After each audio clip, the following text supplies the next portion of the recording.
Hello there YouTube, Eric McRae, Asparagus Party here. Welcome to Eric's Anime and Gaming Commentary channel. So we're going to be getting into One Piece chapter 1068, but as a disclaimer, I have seen the spoilers for this chapter about a day or two in advance. However, there's a big difference between the actual chapter and the spoilers in terms of you do have a better understanding of the sequencing of things, and generally with the passage of time between the spoilers and the actual chapter, you have a little time to meditate on the meanings of everything going on a little more and posit more into it than you could when you just seen the spoilers. So I think this will be beneficial still despite all that. So we'll just switch over to screen share here, jump into Firefox, and here we go. So this chapter is called The Dream of a Genius, reference to Vegapunk. You can see Caesar and Judge on the cover having a little bit of scruffle and having flashbacks to their time together before, with what's obviously Vegapunk here in the middle. These are the translators. Cypherpole, great job in returning the Seraphim here. The S-Bear can return it on its own from your position. Please forgive me for the administrative correspondence. I am busy. Please issue the return order to S-Bear and the mission is complete. Thank you for your hard work. It's quite cold-hearted from you. You know, this is exciting. I'm so happy to see Kaku again. You know, if you want to look back a bit, you remember in the time of Water 7, Kaku was really portrayed as probably the most human out of all the Cypherpole members, or the most reasonable. That time when he was defeated by Zoro and he's looking down, having these flashbacks to working with the Galley Law Company.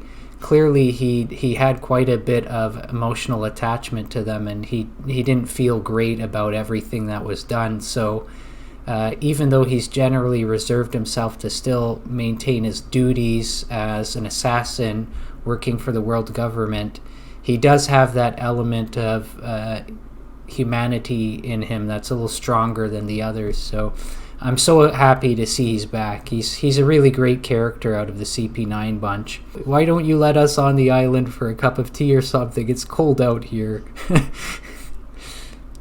These guys, and it's funny, you know, they don't need this. They're CP9. If they are going to infiltrate, they're going to just Geppo into there and break down a wall. The formalities make it more funny. Is this Dr. Vegapunk? Yes, I've heard there was a disappearance. There were disappearance cases here in Egghead. You wouldn't know anything about that, would you? Disappearance of whom? 2 months ago, a ship from CP5, a month ago from CP7, and just 2 weeks ago from CP8. For the past 2 months, not one of the government ships that have visited Egghead has returned. Why is that? Is that true? From what I remember, I have confirmed all of these ships' departures. Hey, what the hell is this tale? Are you doubting us and saying we laid a hand on Cypherpole's ships? Don't mess with us. So I'm guessing, and this is interesting, I don't know what to make of this. So Kuma, the real Kuma, is getting involved. I'm assuming he's going towards the island, and will he become a sacrifice to slow down CP9 or something like that?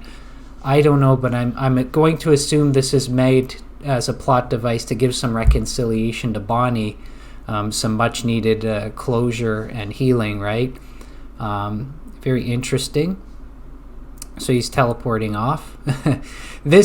These recent chapters, they are getting kind of that chaos factor going on, which I like. You have so many people now getting intermingled into what is really considered, as far as One Piece, as a tight space, especially in the sense of manga chapters for these final events, the next major war or two, especially the final war, which I'm assuming would be like, maybe there might be one big scruffle with Blackbeard and then a final war. But I don't know what other plot devices are in here, because like Luffy has so many rivals that want to fight him now, on at least just kind of semi-friendly terms. I don't even know what to make out of it, because how many manga panels can Oda afford to dedicate to stuff like that?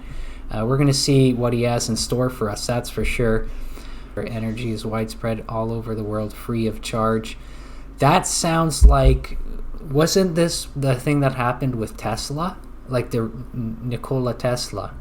It makes me think that this might be moderately based off of that, as well as kind of in line with inspiration from the idea of sort of collecting all knowledge together in one place and making it freely available, a world without censorship, so to speak. There's definitely a lot of interesting themes imbued in Vegapunk, but I still don't like this tongue thing. Like that, it's just for a gag, it's a little bit weird. Maybe it'll grow on me over time. So this is kind of interesting. Like they took a very intriguing route. They didn't even bother fighting these creatures, these sea beast, half automaton creatures of Vegapunk. And I'm trying to wonder what the meaning of that is. Like, surely they're not that strong, are they? Oh, well, I mean, CP0 bypassed them, so they're very mission-minded, but was it really worth it to sacrifice a ship?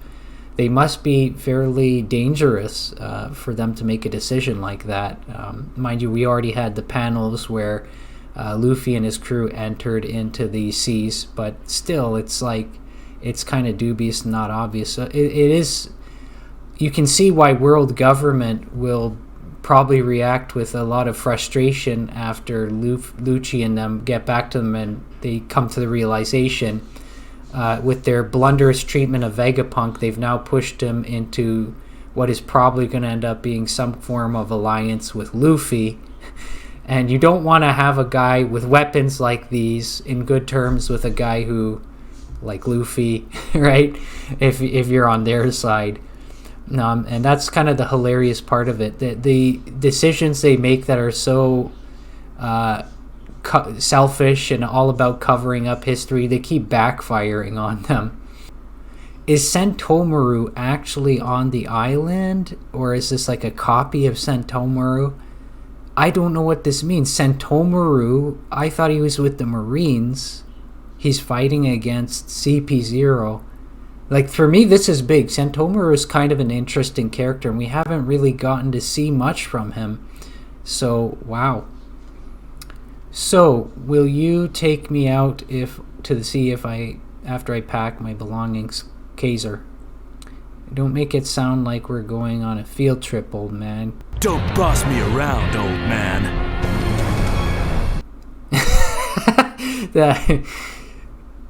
Well, you have a funny looking head, so I guess it's fine. Yep, this is the same Luffy whose question when he meets mermaids is, how do you poop? I mean, what do you expect? And here we go, the fated crossing.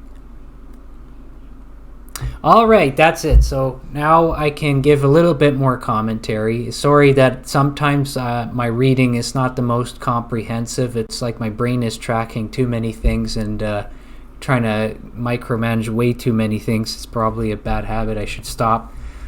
This is fantastic. So I already commented on the Worst Gen forums what I thought about this when I had heard the spoilers but didn't have the images, and I'm a little surprised. I thought like Lucci would have a smile on his face when he sees Luffy, like, because I mean, let's be honest, the work he's doing, you know, just killing weaker people all the time gets boring, right? So yeah, I didn't expect him to have such a serious kind of expression, but he does kind of look surprised at the same hand. He's got probably a mix of feelings going on. I imagine he's a bit confused just as I am. So for me, this meeting of Luffy and Lucci, I knew it was obviously probably going to happen ever since CP0 being connected to the events on this island was introduced, the chapter where we see them heading there. However, before that chapter, if you went back in time, before that chapter, never in a million years would I have thought that Lucci would meet up with Luffy right here and now. I thought maybe he'd appear in the final war, or like sort of just before it, with a huge amount of build-up there. I didn't think we'd run into him again this early. And the reason it's hard to react to is, how do you balance this? How do you foresee this interaction going? Because in a very real sense, it's almost like Luffy has this massive lineup of characters who are in the line with the number queue to kind of have a fight or a skirmish with Luffy.